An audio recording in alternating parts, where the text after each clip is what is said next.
Cette Alors, donc, conversation va être enregistrée. donc, tout d'abord, bonjour. Merci de votre présence à ce webinaire concernant la solution Coservit. Donc, je me présente Ami Damor, BDM Azure au sein de la BU Télécloud. Je suis accompagné aujourd'hui de François Mathéo. Bonjour. Et donc, nous allons vous présenter en fait l'offre Coservit. Donc, Coservit est un partenaire Tech Data et nous avons souhaité mettre en avant leur offre pour justement faire face à vos potentiels besoins en termes de supervision de vos environnements serveurs, mais pas que. Aujourd'hui, on travaille avec Coservit sur des projets divers et variés, notamment sur des projets hybrides mêlant à la fois du cloud public et du cloud privé, mais aussi sur des projets un peu plus exotiques, avec, pour exemple, des projets IoT où on va directement superviser l'ensemble de la chaîne, infra et capteurs compris. Donc, je vais laisser la main à mon partenaire François Mathéo pour qu'il puisse vous présenter la proposition Coservit, son offre de valeur et ses avantages. Ok, merci Hamid. Donc, moi, je suis François Mathéo, je suis le directeur de la société Coservit et j'ai le plaisir de vous présenter ce webinaire. Donc, en introduction, ce qui est important, c'est de savoir un peu au niveau de notre stratégie, pourquoi nous avons décidé aussi de travailler avec Tech Data. Donc, l'idée, c'est justement Tech Data va nous apporter, comme on a dit, aujourd'hui, on a notre SaaS. Donc, on est sur deux types de plateformes, soit une plateforme SaaS qui représente 80% de notre revenu, soit sur une plateforme on-premise pour un certain nombre de nos clients et de nos partenaires qui souhaitent avoir leur propre plateforme. Et dans cette plateforme SaaS, on a décidé de mettre ça sur Azure. Et donc, d'où l'accompagnement, notamment de Tech Data sur cette nouvelle plateforme. Ça, c'est le premier point. Le deuxième point, c'est que Tech Data nous permet d'avoir en fait des environnements de développement parce que aujourd'hui, quand on parle de supervision, en fait, il y a trois éléments dans la supervision. Le premier élément, c'est ce qu'on appelle toute la partie collecte. Et donc, pour faire la collecte, il faut faire des plugins. Et pour faire des plugins, il faut avoir des environnements de test et notamment de produits. Donc, les derniers que l'on a fait, c'est sur Azure, notamment sur le Pass Azure. Mais aussi, on a travaillé avec Tech Data sur la partie Nutanix. Et donc, ils vont nous permettre d'avoir accès à ce type de plateformes qui vont enrichir notre catalogue de points de contrôle et de ce fait, qui vont vous permettre à vous de pouvoir proposer de nouvelles offres de services managés vis-à-vis de vos clients. Donc ça, c'est sur la première partie. La deuxième partie, on est plus sur la partie de la restitution de la donnée. Je vous montrerai les dashboards et tout. Et après, la troisième partie qui est plus sur l'aide à la décision. On va travailler sur tout ce qui est intelligence artificielle et tout ce qui va permettre de vous aider à mieux prédire en fait les événements qui pourront arriver sur l'infrastructure du client. Voilà. Donc, dans un premier temps, ce que je vous propose, c'est juste de faire un petit retour sur une analyse. Donc, en fait, on a fait une analyse sur un certain nombre de vos confrères et même d'un certain nombre d'entre vous qui avaient répondu à un petit questionnaire. Donc, l'idée, c'est de faire un petit COSA. Donc, l'idée, effectivement, en clair, c'est tout le monde veut aller dans les offres cloud. Hein. Donc après, une fois qu'on a dit ça, on parle beaucoup de cloud public, c'est quelle est la valeur ajoutée que vous pouvez rajouter vis-à-vis de vos clients, c'est-à-dire quels sont les services managés que vous pouvez aller adresser vis-à-vis de vos clients, donc autour de toutes les plateformes de cloud public, que ce soit là on parle d'Azure, mais ça peut être AWS ou Google. Et donc l'idée, c'est de savoir comment on peut vous accompagner, nous et Tech Data, sur ce sujet, quoi.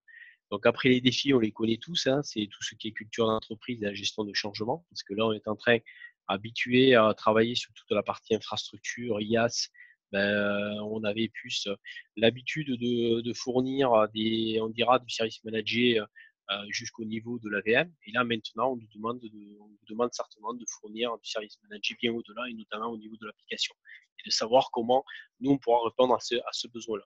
Donc ensuite, derrière, on a les modèles d'incentives de commissionnement qui vont bouleverser aussi l'entreprise, les conceptions des offres, d'accord, et après, la contribution, comme je parlais de Tech Data Cloud, qui est autour de l'écosystème, du support technique qui peut nous amener. Donc, ce qui est intéressant, c'est sur votre droite, en fait, qui est la part des services revenus récurrents de votre entreprise. Donc, d'une façon générale, on s'aperçoit qu'encore, il y en a très peu le revenu, on est à peu quasiment 80% qui sont en dessous de 20% en ce qui concerne toute la partie service managé et tout ce qui est service récurrent. Alors que c'est une ambition de l'ensemble des entreprises de remonter cette partie-là et de fournir des offres récurrentes pour essayer d'avoir un revenu qui soit un peu plus prédictif.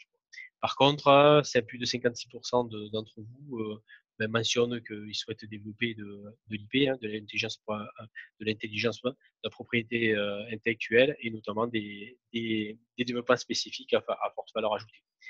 Donc ça aussi, ce qui est important, c'est que quand on parle de transformation digitale, il faut bien comprendre en fait les clients. Donc aujourd'hui, nos clients ou d'une forme vos clients, parce que je vous considère comme un partenaire, c'est quand même les DSI.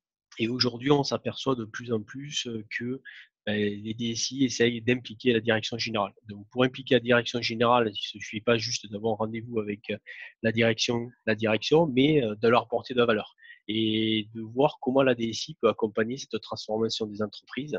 Et donc là, c'est là où on va aller toucher le métier, parce que de plus en plus aujourd'hui, sur les 5 dernières années, il y a pas mal de développements qui ont été faits sous forme de shadow IT, ce qu'on appelle. Mais derrière, c'est comment le DSI peut reprendre le contrôle de l'information et des données de l'entreprise. Et donc, c'est là où va intervenir toute la partie chaos public et savoir le management de ce chaos public associé. Donc ça, c'est important. Et ensuite, la mise en place d'indicateurs pour pouvoir faire la transformation digitale. Et là encore, on s'aperçoit qu'encore, il y a pas mal de choses. Il y a une vraie volonté de le faire. Mais aujourd'hui, ça reste encore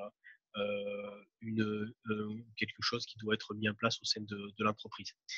Donc voilà, c'est sur ces deux points. Donc ensuite, Service Manager, c'est ce qu'on va présenter. Et donc l'idée, c'est de savoir quel est l'apport de ServiceNav par rapport à ça. Donc ce que je vous propose, c'est directement de rentrer dans la solution. Donc ça, la première solution, donc ServiceNav, c'est un outil de supervision. Hein. Donc moi j'ai précisé qui est en mode SaaS. Donc il y a un certain nombre de valeurs ajoutées au niveau de notre produit, qui est notamment toute la partie multitenante, c'est-à-dire que vous avez plusieurs clients et un des enjeux pour vous, c'est de pouvoir provisionner ces clients d'une façon relativement simple à l'intérieur de la plateforme, ce qui est possible avec notre solution. Ensuite, le deuxième point, c'est qu'après, je vous montrerai en fait dans un environnement qui est un environnement traditionnel, hein, cloud privé.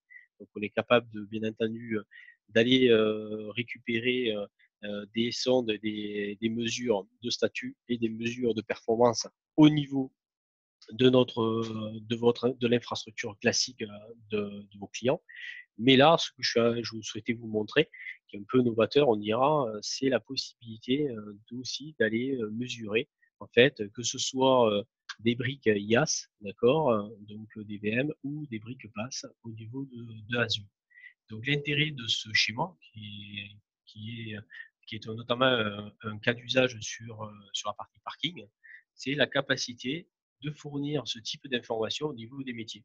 Donc on peut imaginer que si vous êtes vous vendez de la conso, du PaaS ou de l'IaaS Azure, derrière, ce qu'on peut imaginer, c'est derrière la possibilité de fournir ce type de table de bord à vos clients et de pouvoir voir la consommation directement de votre cloud public vis-à-vis de cette solution. Donc c'est ça qui est intéressant. Donc là, vous avez le nombre de devices qui sont connectés et vous avez le nombre de notifications push en temps réel qui sont fournis à ce niveau-là. Donc ça, c'est le type de dashboard que l'on peut fournir. Donc après, si je vais plus dans une présentation un peu plus classique, donc là, vous avez ce qu'on appelle aujourd'hui, ce qu'on appelle chez nous la méthode des services. Donc ici, vous avez la possibilité, bien entendu, de paramétrer votre propre logiciel. Et donc derrière, ce que je vous montrais tout à l'heure, c'est la capacité en fait d'avoir l'ensemble de vos clients sur la même plateforme. Donc première chose que vous avez, c'est sur le dashboard de vos clients. Donc aujourd'hui, ce qui intéresse notamment les clients, que ce soit PME, ETI ou grand compte, c'est la capacité de fournir l'état courant de son application, de vue ressenti utilisateur vis-à-vis de ses directions, vis-à-vis de ses métiers et de ses utilisateurs. Donc là, ce que l'on va voir, c'est que dans cette présentation, vous avez aujourd'hui l'ensemble des applications sur votre cloud privé, d'accord, mais aussi des applications sur le cloud public, notamment la visualisation de l'Office 365, avec ce qu'on appelle le taux de disponibilité par rapport à une période qui est mentionné et par rapport à la tendance qui est ici. Donc ça, c'est le premier type de dashboard que l'on a. Ensuite, le deuxième type de dashboard que l'on peut avoir, et comme ça me permettra de présenter un peu l'application, à quoi elle correspond et quelle est l'architecture quelque part de cette application. On va avoir la possibilité de montrer aujourd'hui la brique. Donc ça, c'est nous-mêmes, nous utilisons notre propre outil de supervision pour superviser notre SaaS, puisqu'en fait, on est quelque part un producteur d'informatique, puisque on a des plateformes et derrière, on doit assurer la disponibilité des plateformes vis-à-vis de nos clients. Donc ici, vous avez l'architecture, donc avec tout en bas toute la partie collecte. Donc en fait, on a mis en place un Nagios Lite qui va permettre, notamment qui est très paramétré, qui va permettre justement de rapidement avoir les alertes. Et aussi, on a des points de contrôle qui sont génériques, donc avec un groupe catalogue de points de contrôle. Aussi, on est capable aussi de récupérer des alertes venant d'autres types de superviseurs. Donc, on a une interface notamment avec un produit qui s'appelle PRTG. Après aussi, on a des interfaces avec des outils type AppDynamics ou Dynatrace ou par exemple IP Label qu'on a fait dernièrement. Donc, en fait, on a plusieurs moyens de récupérer cette collecte et de travailler cette collecte pour derrière, au niveau de notre météo de service, de fournir la meilleure vue. Donc ça, c'est sur cette partie-là. Ensuite, la deuxième partie qui est sur votre gauche, qui est toute la partie configuration, qui est importante, on est capable de s'interfacer avec des outils d'ITSM, donc EasyVista, GLPI, iTop, ServiceNow. Donc on a une dizaine d'interfaces déjà existantes, où en fait, ce sont des interfaces bidirectionnelles que je vous montrerai tout à l'heure, qui est intéressante justement dans un esprit de SLA vis-à-vis du client, parce que généralement, vous avez des contrats qui sont notamment à la prise en compte de l'incident.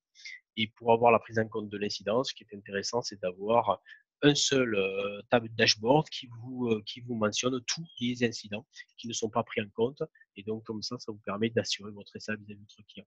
Après, vous avez toute la partie interface et en fait, sur votre droite, vous avez toute la partie Big Data qui va nous permettre notamment de faire du temps réel, bien entendu, mais aussi qui va nous permettre de stocker cette information sur du long terme et qui va nous permettre de travailler cette information. Donc, derrière, de pouvoir faire du capacity planning, de la prédiction et aussi de la régulation au niveau des seuils. Voilà, ce qui est envisagé, ce sont des choses qui sont en cours de développement et qui devraient sortir en fin Q1, début Q2 de cette année.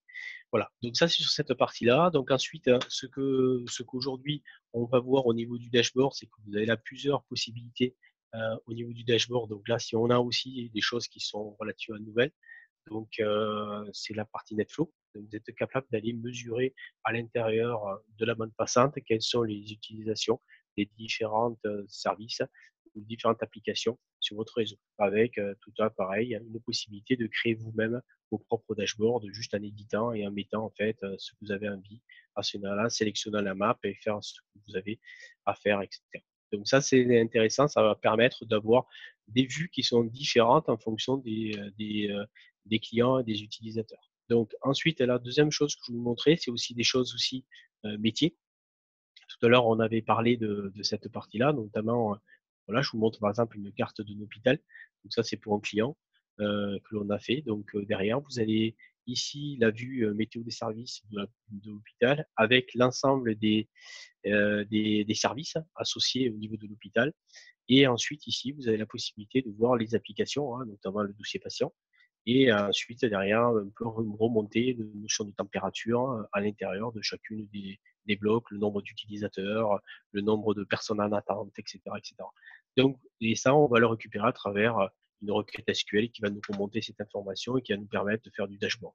Donc là, ça, c'est un exemple. Après, on a aussi un exemple sur la partie aéroport qui est intéressant, qui permet de voir, en fait, aujourd'hui, ce qu'on est capable de voir voilà, sur par exemple des sites web, hein, voilà, tout simplement.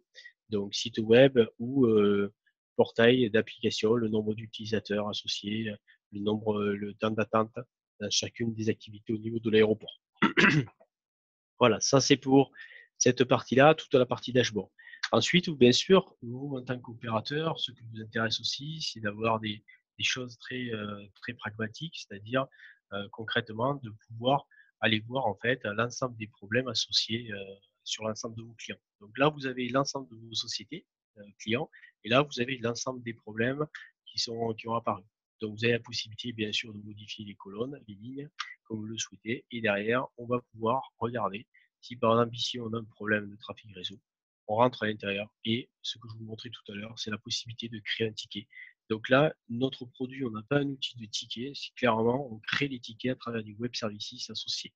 Donc là, on va pouvoir mettre le contact associé, voilà, l'intervenant, et derrière, on va pouvoir mettre le commentaire qui va bien. Voilà.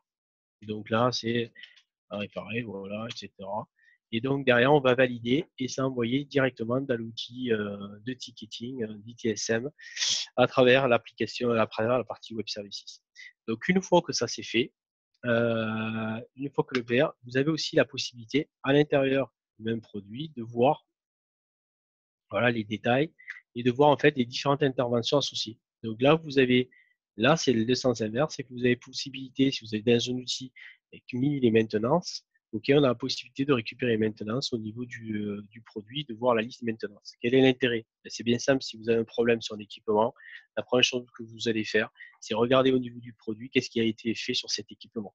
Donc si vous voyez qu'il y a une maintenance qui a été faite, automatiquement, vous allez dire, ah, potentiellement, le problème vient de là. Ensuite, vous avez les acquittements qui ont été faits sur ce produit, et les durées, les dates aussi, et les tickets qui sont associés par rapport à cet élément. Et ensuite, et s'il y a déjà un ticket qui est déjà associé, vous n'allez pas avoir, il ne va pas vous recréer en fait un nouveau ticket. Donc, si vous avez la possibilité associée derrière ça, de voir, par exemple, là, je vais regarder si vous avez déjà des tickets qui ont été créés. Donc là, voilà, si par exemple je rentre dans l'exploitation technique, je vais voir par exemple que il y a un certain nombre de tickets potentiellement qui ont été. Alors, hop, je fais ça. C'est là l'effet. Tac, tac. Je suis dans ma compagnie. Tac. Voilà. Donc, l'idée, c'est de voir en fait les différents, voilà, les alertes et les tickets ouverts. Voilà, ce sont les tickets ouverts. Et là, hop, je passe dessus et je vois en fait les tickets, l'état du ticket associé. D'accord? Et donc, ça va me permettre de voir ce qui s'est passé sur le sujet. Donc, les alertes non acquittées, les alertes acquittées, etc. Donc, voilà. Donc, ça va me permettre de vraiment faire un échange d'informations entre ce que j'ai déjà décrit dans mon outil d'ITSM ou dans une base et l'outil ServiceNav que vous avez à ce niveau-là. Ensuite, autre chose importante, c'est que vous avez aussi la possibilité de faire vos propres rapports. D'accord? Donc là, par exemple, j'ai un exemple sur les rapports de disponibilité. Donc là, vous pouvez personnaliser, bien entendu, ces rapports-là. Donc, on a des rapports de personnalisés, de disponibilité, de performance, de capacité, de consommation à l'heure de pic. Aussi, on a des rapports sur tous les équipements, notamment vous, en tant que MSP, ce qui vous intéresse, c'est tous les rapports qui vont tous les tickets, tous les équipements qui vous génèrent le plus de tickets pour travailler en fait sur ces équipements pour qu'ils puissent vous générer le minimum de tickets. Donc là, vous avez les flop 10 en termes de services utilisateurs. Là, vous avez le flop 10 des équipements, d'accord? Et là, derrière, vous avez par service, vous avez la possibilité de fournir ça, d'avoir une description par service, par équipement et par élément que vous allez superviser. Voilà.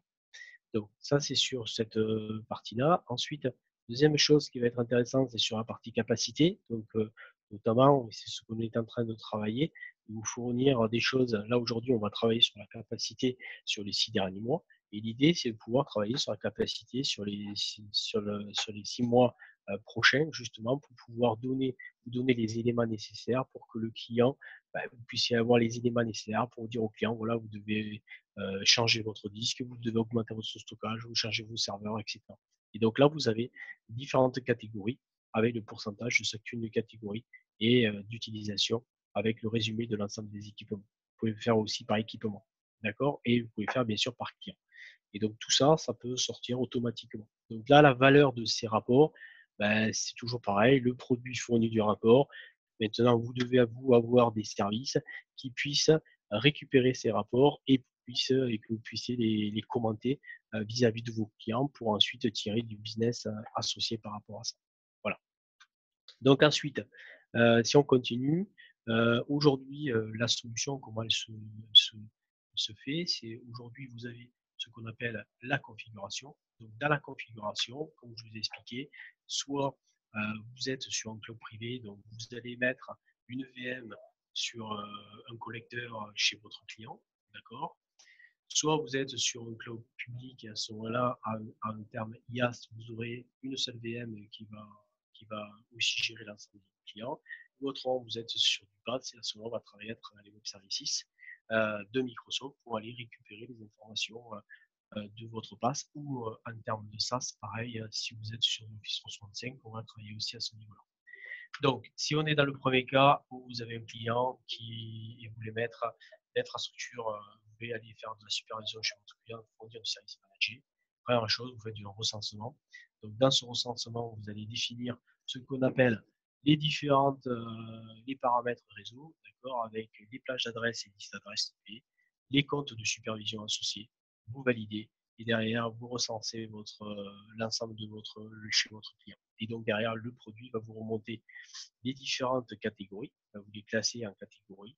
Et derrière, il va vous dire s'il répond au PIN, au SNMP, ou W. Et ensuite, bien entendu, il faut que vous mettiez le prérequis pour que l'équipement puisse aller discuter avec la plateforme pour qu'on puisse remonter les informations nécessaires.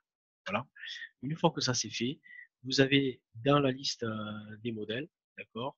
Donc on a des modèles notamment, hein, donc là c'est par exemple du Citrix, voilà, on a parlé de Nutanix, etc. Donc vous avez potentiellement les services associés. Donc la liste des services qui sont là, donc qui sont disponibles sur notre site internet, que je vous montrerai tout à l'heure. Donc voilà, par exemple si vous faites de l'Office, voilà, 365, voilà, donc là, vous faites une recherche et automatiquement, vous avez les différentes plugins ou points de contrôle que l'on a développés sur le sujet de Office 365. Ensuite, si vous faites par exemple Nutanix, on va parler de Nutanix, hein, tout ce qui est hyper convergent, que ce soit Nutanix ou MPBT, on a ce genre de choses. Donc voilà, on a en fait l'ensemble des points de contrôle de Nutanix, puisque aussi on est partenaire Nutanix. Ensuite, Citrix, même chose, on est Citrix partenaire. Et donc, pareil, VMware, donc je ne vais pas les faire tous, mais vous pouvez aller sur notre site, derrière récupérer ces informations. Donc, je vous montrerai le lien notamment si vous le souhaitez. Au moins, ça sera fait. Vous faites tout simplement ServiceNav. Voilà, ServiceNav, mettons, vous faites Azure. Voilà, comme ça vous permettra de vous montrer au fil les points de contrôle associés. Donc là, vous voyez, vous avez toutes les technologies que l'on supporte. D'accord. Et après, ici, vous avez la possibilité, ici, hop, on rentre dedans et vous avez supervisé les métriques via, voilà. Et donc là, c'est toutes les métriques que l'on a supportées. Voilà. Donc c'est tous les points de contrôle que l'on a mis en place pour la partie IoT Hub, etc. Et donc c'est là où vous allez pouvoir fournir du service managé au niveau de vos clients. Voilà. Donc vous avez l'adresse ici, vous pouvez aller vous consulter directement sur notre site. Si vous avez des questions, il n'y a pas de souci, on sera là pour vous répondre. Donc voilà. Donc une fois que vous avez monté ça, vous mettez vos différents points de contrôle associés et derrière, vous allez remonter en fait derrière automatiquement les dashboards que j'ai montré en amont sous forme de tableau de ce type-là ou sous forme, comme je vous l'ai marqué, de NetFlow sur ce type. Et donc, vous allez remonter l'ensemble des métriques comme vous le souhaitez.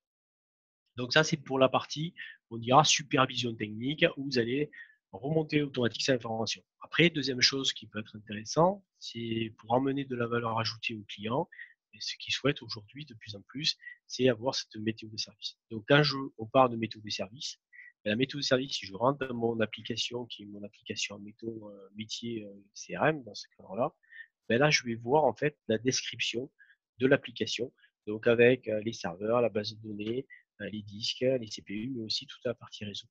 Et donc en fait, là on voit en fait la possibilité dans l'outil de mettre plusieurs, c'est un peu comme les poupées russes, de mettre plusieurs en fait services des utilisateurs qui dépendent les uns des autres. Et donc là, si je remonte au niveau le plus haut, qui est mon application, donc là j'ai toutes mes applications associées qui peuvent être remontées les unes derrière les autres pour avoir une vue la plus réaliste de mon application et de la vue de cette application-là. Et donc derrière, après, vous allez avoir aussi la possibilité de définir, comme je vous ai expliqué, en fait, les différentes infrastructures. Donc là, par exemple, là, j'ai une infrastructure Nutanix, hein, avec l'ensemble des éléments Nutanix sur le sujet. Voilà. Donc l'idée associée, on est sur que je vous explique aussi les tendances. Et après, je reviens aussi, qui est quand même essentiel, parce qu'aujourd'hui, c'est de plus en plus ce que les clients nous demandent, c'est toute cette partie, en fait, cloud public, la mesure de ce cloud public. Donc, pareil, hein. Donc là, on a la même notion avec ce type de météo qui va nous permettre de regarder la météo des services associés, que ce soit de l'IaaS, que ce soit du PaaS, ou que ce soit de la disponibilité de la partie parking qui est ce que en fait le client, ce que le client attend, ou du moins la partie métier de ce type de client. Voilà. Et après, ça, c'est la première type de vue. Et la deuxième type de vue, encore une fois, on est sur du data vis qui va nous permettre en fait de montrer ce type de choses. Et derrière, bien entendu, vous avez des points où vous allez voir en fait les problématiques, visualiser la carte et voir en fait tout ce qui se passe associé par rapport à ça.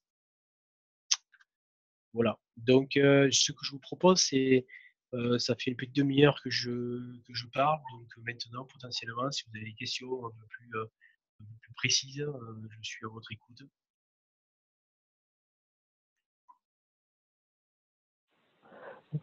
Juste avant les questions, alors je vais démuter les participants. Juste avant les questions, on a installé justement la solution Coservit au sein de notre business center à Colombes. Donc, on a toutes les technos dont a parlé François. Donc, si vous souhaitez avoir une démo sur une techno en particulier, voir comment on modélise justement toute la supervision, on sera ravi de vous la faire, de vous mettre à disposition aussi les environnements en BSC. Je vous communiquerai donc mes coordonnées, mais aussi les coordonnées du cloud architecte dans mon équipe qui a le lead sur la partie Coservit. Donc pour tout ça, pour vous assister au mieux. Les équipes de François sont aussi à votre disposition pour vous accompagner, pour faire de la démo, pour balayer aussi les scénarios avec vous. Donc n'hésitez surtout pas à revenir vers nous. Du coup, hop là, je vais démuter tout le monde. Donc si vous avez des questions par rapport à la présentation qui a été faite, n'hésitez pas.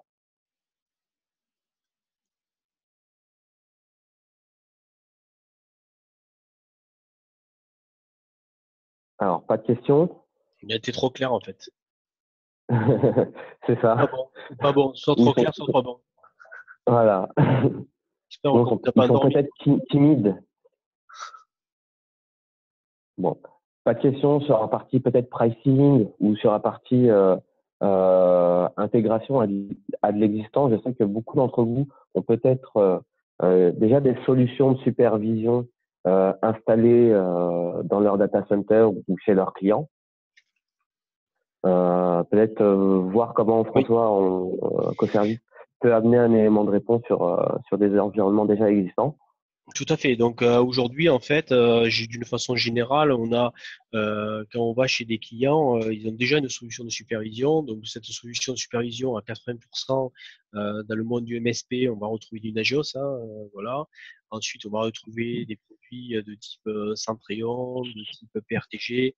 Après, bon, c'est les plus courants que l'on va rencontrer sur le monde du MSP, je parle bien. Donc, il y a deux choses importantes. La première chose, c'est que quand on a du Nagios, effectivement, comme on est compatible, c'est relativement simple à récupérer. Autrement, on fait des choses relativement simples, c'est-à-dire qu'en fait, un certain nombre de nos clients basculent sur du cloud public. Donc, il leur faut une plateforme qui va leur permettre justement de travailler sur ce type d'environnement. Et donc, ils vont prendre le choix de notre solution sur cette partie-là. Et ensuite, au fur et à mesure, que le temps passe sur les nouveaux projets, sur les nouveaux clients, et ils vont intégrer petit à petit la solution, notre solution à l'intérieur de leur environnement de production. Donc ça, c'est ça, première solution. Deuxième solution aussi, comme je vous l'ai dit, ça c'est plus pour les clients finaux. Il nous est arrivé notamment de faire des interfaces aussi avec des produits de supervision où en fait le client souhaitait principalement la partie méthode des services et après au fur et à mesure eh bien, en fait il va décommissionner le produit existant et là on est plutôt sur des très gros produits type Nimsoft, de Computer Associates, des choses comme ça où là il va retrouver un outil qui est plus simple d'utilisation où un de nos critères, nos points forts, c'est quand même ça, c'est quand même le packaging, c'est la simplicité d'utilisation, parce que généralement, des gens comme vous, ben, vous n'avez pas trop le temps de mettre la main dans le code. Et donc derrière, ben, ce que vous attendez quelque part, c'est une facilité quoi, de notre côté pour mettre ça en place. Donc c'est ça qui est aussi intéressant et important dans cette vue. Quoi. Voilà. Après, les différenciateurs que l'on va retrouver, ben, ce que je vous en ai parlé, hein, différenciateurs, ça va être notamment la partie multitenante, ça va être la partie multi-cloud, ça peut être une solution qui est en mode SaaS, hein, pure SaaS, ou on-premise, mais bon, du on-premise, on a beaucoup de nos concurrents qui font du on-prem de façon principale. Donc, de notre côté, on s'engage sur 8 heures, 20 heures, mais aussi on a de l'astreinte 24 sur 24, 7 jours sur 7. Et après, derrière, ben, on a tous les partenariats qui vont bien, notamment avec Tech Data et Microsoft, Oui. pour développer ben, les différents points de contrôle nécessaires aux nouvelles techniques. Voilà. Bah, écoute, pour moi, c'est très clair. Peut-être, alors au niveau pricing, comment ça se passe? Parce que je pense que ça intéresse aussi beaucoup de nos partenaires. Savoir quel est le modèle de tarification de Coservice. Donc, le modèle de tarification de CoServit, on le fait à l'AVM, d'accord? Donc, soit à l'AVM, soit au serveur VM serveur virtuel ou serveur physique. Et ensuite, si vous avez, admettons, 100 serveurs physiques, 100 VM et 3 serveurs physiques, ça vous fera 103. Ça va être 103 la quantité. Et derrière, vous pouvez avoir autant de routeurs, de switch, de caméras que vous souhaitez. Ça ne sera pas comptabilisé à l'intérieur du pricing. Et après, on le fait par tranche de serveur ou par volume en termes du prix. Voilà, ça c'est pour cette partie-là. Ensuite, sur la partie Azure, sur la partie cloud public, on le fait au niveau, soit au niveau de l'objet, soit au niveau du pourcentage de ma consommation. Donc là, on est en train, on définit avec vous le pricing. On essaie d'être le plus proche de votre business model pour que derrière, ça soit pris en compte dans votre structure de coût. Oui. Ok. C'est très clair aussi de ce côté-là. On a deux modes de pricing, un plutôt orienté IaaS, un plutôt orienté PaaS, qui sont clairs, sans surcoût au niveau des switches. Donc, pour moi, c'est très clair. Je pense que voilà. côté partenaire, ça doit l'être aussi. Si vous avez des questions, n'hésitez pas à les poser. Hein. Donc, il n'y a pas d'option. Donc, on a une application mobile que je ne peux pas vous montrer, mais qui est disponible sur iOS et sur Android. Hein, et ensuite, donc, on n'a pas voilà, il n'y a pas d'option particulière sur notre produit. Donc, c'est tout en un. On essaie d'être le plus simple possible pour que vous puissiez profiter de l'ensemble des fonctionnalités du produit. Bonjour Joachim, est-ce qu'on pourrait voir un peu la partie interface là? Vous avez fait voir un peu, c'est quoi un peu les prérequis pour s'interfacer par exemple avec GLPI? Alors, les prérequis pour s'interfacer avec GLPI. Alors, donc là, l'interface que vous voyez ici, c'est ce que je vous montrais tout à l'heure quand j'ai créé un ticket. Hein, c'est ce que vous disiez tout à l'heure. Hein, voilà, c'est ça. C'est quand on crée le ticket ici que vous avez là. Vous avez là, il n'y a pas d'interfaçage, donc il faut que j'aille il y a déjà une interface associée. Voilà, ici, hop, tac. Donc là, ici, c'est là où vous allez pouvoir créer en fait votre propre ticket, d'accord? Donc si je rentre dans pareil, hein, si je fais pareil, vous avez sur notre site, hein, voilà, si vous avez GLPI, c'est GLPI, voilà.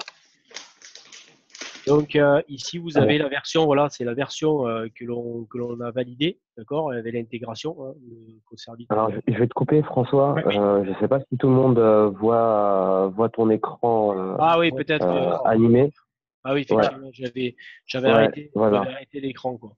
Donc effectivement, ce que je vous montrais tout à l'heure, c'est ça, c'est automatiquement là, quand vous rentrez là-dedans ici, vous avez la possibilité de créer vous-même votre propre ticket. Donc, ce que je vous ai montré tout à l'heure, hein. Donc, création de ticket, acquittement, etc. Donc, ça, c'est le process. Et ensuite, derrière, ici, quand vous rentrez, vous avez en fait l'objectif de l'intégration, à quoi ça sert concrètement, le fonctionnement du mapping, d'accord. Et là, les différentes versions que vous avez, comment on intègre cette partie-là.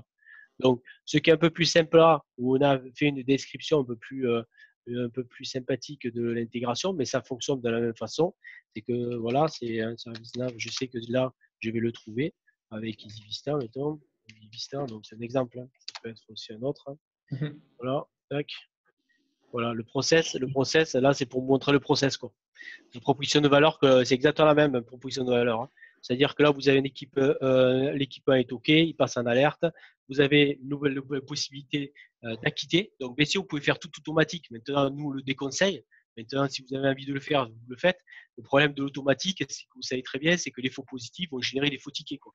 Et donc, automatiquement, vous allez travailler pour rien, quoi. Donc, l'idée, c'est vraiment que vous acquittez l'alerte et derrière, vous créez automatiquement le ticket. Ce ticket est vu dans GLPI, d'accord. Vous traitez le ticket. Par contre, il peut être vu tout le long de son cycle de résolution à l'intérieur du produit ServiceNow, comme je vous ai montré tout à l'heure. Donc, c'est-à-dire que si je rentre dans l'exploitation technique, là, tout à l'heure, je vous l'ai montré, tac, je rentre dans l'option de dire, je vois les tickets ouverts, je passe mon curseur là-dedans et je vois l'état de mon ticket. D'accord. Vous voyez. Donc, l'idée, c'est vraiment le partage de l'info. Ça, c'est la première chose. Après, je ne sais pas quel est le niveau d'intégration que vous avez GLPI. Là, on est en train d'intégrer de la CMDB parce qu'il y a des clients qui utilisent GLPI en pour la CMDB. En fait, c'est GLPI qui est quelque part le maître. ServiceNav est l'esclave. Et donc, GLPI va envoyer tout ce qu'il y a à superviser au niveau de ServiceNav. D'accord. Et donc, on n'a plus le recensement et tout est fait par notamment la partie GLPI, quoi. Et on ne supervisera que ce qu'il y a dans GLPI. D'accord. J'espère que j'ai été clair. Donc, on peut aller très loin dans l'intégration. Après, tout dépend du niveau de process que vous avez au niveau de votre entreprise et de ce que vous souhaitez faire. Voilà. En sachant que cette valeur ajoutée, juste ça, on a fait des cas d'usage avec des MSP. On gagne entre 2 et 3 minutes par ticket créé. C'est-à-dire, c'est relativement énorme parce qu'on gagne du temps au niveau de la création. Parce que généralement, les gens, ils prennent le ticket ou c'est un mail, ils prennent le mail, ils le mettent dans GLPI. Et par contre, il n'y a pas la traçabilité, il n'y a pas le suivi. Et potentiellement, vous pouvez recréer encore des tickets comme ça. Autrement, il faut aller chercher le ticket, ce qui s'est passé. Et ce que je vous montrais tout à l'heure, vous avez la vue sur l'ensemble des interventions, c'est relativement sympa quand vous êtes en opération et que vous n'avez pas le temps de chercher, quoi. Oui, tout à fait. Voilà. J'ai répondu à votre question? C'est très clair, oui, merci.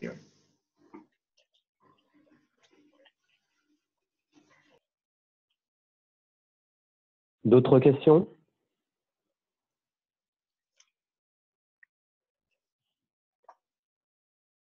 Bon, si pas d'autres questions, on va vous libérer. On vous remercie pour cette participation et du temps que vous nous avez accordé pour la présentation de l'offre CoServit. On vous envoie la présentation, les différents contacts. Donc, pour le canal direct de CoServit, en fait, tout va transiter par moi. Et du coup, je remonterai vos différents besoins aux équipes de François pour qu'on puisse vous apporter les solutions propres à ces besoins-là. Voilà. Donc, en vous souhaitant une bonne journée et puis en vous disant à bientôt. Merci. Merci pour cette présentation. Merci. Merci. À bientôt. À bientôt. Au revoir.